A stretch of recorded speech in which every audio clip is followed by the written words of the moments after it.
You have just heard the first in a new radio series presented by station WMAQ in the interest of human freedom.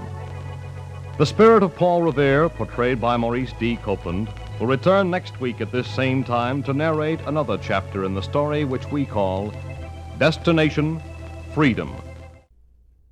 The clip you just heard was from the conclusion of the episode Magic Words from the October 15th, 1950 program of Destination Freedom.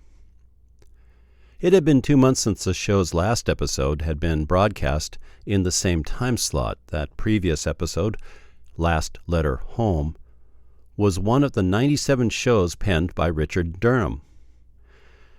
The previous version featured stories of black historical figures and folklore and starred black actors in many of the leading roles. This new episode and the ones that followed, however, were significantly different. The stories now featured more traditional, in other words, white, patriotic stories and heroes, and black actors and characters were rare. Additionally, many of the stories, especially in the second half of the season, were fictional. They were meant to prove a point rather than tell a historical tale. Richard Durham had copyrighted Destination Freedom on July 4th, 1948, just after the premiere episode of the original series. When NBC executive William Murphy attempted to impose limits and other controls on Durham for missing the script deadline for the premiere episode, Durham shot back a letter to Murphy dated July 7th, 1948, noting that he had copyrighted the show and threatened legal action for any violation of that copyright.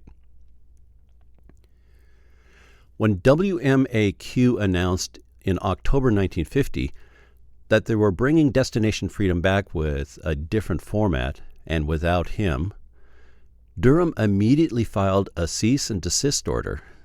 The station claimed that they had created the series and that Durham was merely a staff author, and besides, it was just another sustaining public service show. Ultimately, Durham sued NBC, first in Chicago and then in New York, demanding $250,000 in damages from the network. It eventually reached the New York Supreme Court in 1956, but appears to have been settled out of court before any ruling was made. The terms of the settlement have not been disclosed, but Durham retained the copyrights to Destination Freedom. While some sources have lumped the two series together, they were two different and distinct series. The 1950 series may have had the same name, but it had quite a different format and even claimed to be a new series in the inaugural episode. More importantly, WMAQ and NBC did not have the rights to use the name and eventually had to affirm Durham's copyright and presumably pay a settlement for infringing it.